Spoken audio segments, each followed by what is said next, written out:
નમસ્કાર વિદ્યાર્થી મિત્રો, હું નિમેશ પટેલ। આજે 24 ઓગસ્ટ 2024 વિશ્વ ગુજરાતી દિવસ। ગુજરાતી ભાષા વિશે કેટલાક મહત્ત્વના ફેક્ટ અહીં આગળ લખેલા છે, તો આપણે એની ચર્ચા કરીએ કે આપણી ભાષા ગુજરાતી કેમ આટલી પ્રસિદ્ધ છે એની ચર્ચા કરીએ। ગુજરાતના લોકો દ્વારા બોલાતી ગુજરાતી ભાષા સંસ્કૃતમાંથી વિકસિત ઇન્ડો આર્યન ભાષા। આપણે જાણીએ છીએ એ પ્રમાણે ભારતમાં અલગ અલગ લોકોએ વસવાટ કર્યો, અલગ રાજાઓ બહારથી હુમલો કરી અને ભારતમાં આર્ય લોકો આવ્યા, એના પછી મુગલો આવ્યા, અલગ અલગ સમ્રાટોએ ભારત પર રાજ કર્યું। તો એ ભાષા હતી, એ ભાષા વિકસિત પામી, એમાંથીનું અપભ્રંશ થઈ અને ગુજરાતી ભાષાનો વિકાસ થયો એમ કહેવાય। ભારત સંઘની 22 અનુસૂચિત ભાષાઓમાંની એક ભાષા, ભારત સંઘની 22 અનુસૂચિત ભાષાઓમાંની એક ભાષા એટલે આપણી ગુજરાતી। ભારતમાં સૌથી વધુ બોલાતી 6ઠ્ઠી ભાષા, ભારતમાં અલગ અલગ ભાષાઓ બોલાવે છે, હિન્દી, રાજસ્થાની, મણિપુરી, માં ગુજરાતી ભાષા સૌથી વધુ બોલાતી 6થા નંબરની ભાષા છે। કુલ 55.5 મિલિયન લોકો દ્વારા બોલવામાં આવે છે ભારતમાં, અને કેટલા લોકો? 55.5 મિલિયન લોકો દ્વારા બોલવામાં આવે છે, જે ભારતના 4.5% લોકો છે। એટલે ભારતની કુલ વસ્તી પ્રમાણે આપણે જોવા જઈએ તો 4.5% જેટલા લોકો એ ગુજરાતી ભાષાનો ઉપયોગ કરે છે। વિશ્વમાં 26મી સૌથી વધુ બોલાતી ભાષા એટલે આપણી ગુજરાતી। 2011 મુજબ ત્રીજી સૌથી વધુ વિકસિત ભાષા, સૌથી વધારે વિકસિત ભાષા પહેલી હોય તો હિન્દી, એના પછી કાશ્મીરી, મણિપુરી અને ગુજરાતી એ બે સાથે। એટલે કે 2011 મુજબ ભારતમાં ત્રીજી સૌથી વધુ વિકસિત ભાષા એટલે હિન્દી, કાશ્મીરી, પછી આવશે મણિપુરી અને ગુજરાતી। દક્ષિણ એશિયાની બહારના ભાગમાં ગુજરાતી ભાષાનું વર્ચસ્વ, એટલે ગુજરાતમાંથી જે લોકો વેપારના અર્થે અથવા કોઈ કામકાજ માટે બહાર ગયા હોય અને ત્યાં સ્થાયી થયા હોય તે અર્થે દક્ષિણ એશિયાની બહારના ભાગમાં પણ ગુજરાતી ભાષાનું વર્ચસ્વ છે।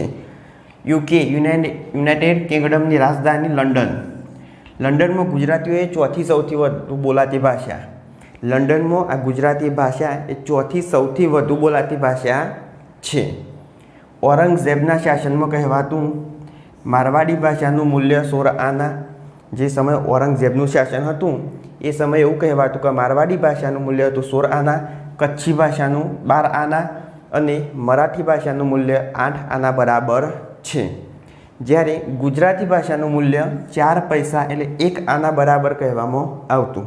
જે સમયે ગુજરાતમાં ઔરંગઝેબનું શાસન હતું એ સમયે મારવાડી ભાષાનું મૂલ્ય 16 આના, કચ્છી ભાષાનું 12 આના અને મરાઠી ભાષાનું મૂલ્ય 8 આના બરાબર ગણવામાં આવતું હતું। જ્યારે આપણી ગુજરાતી ભાષાનું મૂલ્ય 4 પૈસા એટલે 1 આના બરાબર ગણવામાં આવતું હતું। ત્યારે કવિ પ્રેમાનંદ, એટલે ગુજરાતી ભાષામાં જેનો અમૂલ્ય ફાળો કહી શકાય એવા અલગ અલગ કવિઓ, જેમાંથી કવિ પ્રેમાનંદ દ્વારા એવી પ્રતિજ્ઞા લેવામાં આવેલી હતી કે જ્યાં સુધી હું ગુજરાતી ભાષાને આદરણીય સ્થાન પ્રાપ્ત નહીં કરું ત્યાં સુધી હું મારા માથા પર પાઘડી પહેરીશ નહીં। એટલે જ્યાર સુધી ગુજરાતી ભાષાને માન નહીં મળે ત્યાં સુધી હું પાઘડી પહેરીશ નહીં, એવી પ્રતિજ્ઞા કોને લીધી હતી? પ્રેમાનંદે। અને અત્યારનો સમય કે જેમાં મા બાપ પોતાના બાળકને ગુજરાતી ભાષાથી દૂર કરતા જાય છે, એટલે અંગ્રેજી ભાષામાં અભ્યાસ કરાવે છે। તો આપણી ગુજરાતી ભાષા, માતૃભાષા જાળવી રાખવી જોઈએ, એના માટે અલગ અલગ સાહિત્ય અકાદમીઓની સ્થાપના કરવામાં પણ આવી છે। તો પહેલાં બાળકને આપણી ભાષામાં અભ્યાસ કરાવો। હા, અંગ્રેજી ભાષા પણ ખૂબ જરૂરી છે, પણ કેમ? પહેલાં ગુજરાતી ભાષામાં પણ જ્ઞાન આપવું જરૂરી છે। મને ફાફડું અંગ્રેજી ન આવડવાનો અફસોસ નથી, પણ મને કડકડાટ ગુજરાતી આવડવાનો ગર્વ છે। કવિ નર્મદ, કવિ નર્મદ, મને ફાફડું અંગ્રેજી ન આવડવાનો અફસોસ નથી, પણ મને કડકડાટ ગુજરાતી આવડવાનો ગર્વ છે। આ કવિ નર્મદ, એમનો જન્મ 24 ઓગસ્ટ 1883માં સુરતમાં થયો હતો। એટલે કવિ નર્મદના જન્મ એટલે 24 ઓગસ્ટના દિવસે વિશ્વ ગુજરાતી દિવસ ઉજવવામાં આવે છે। તો આજે કઈ તારીખ? 24 ઓગસ્ટ, વિશ્વ ગુજરાતી દિવસ। તો આ હતું આપણે ગુજરાતી ભાષા વિશે કેટલુંક મહત્ત્વની વાત।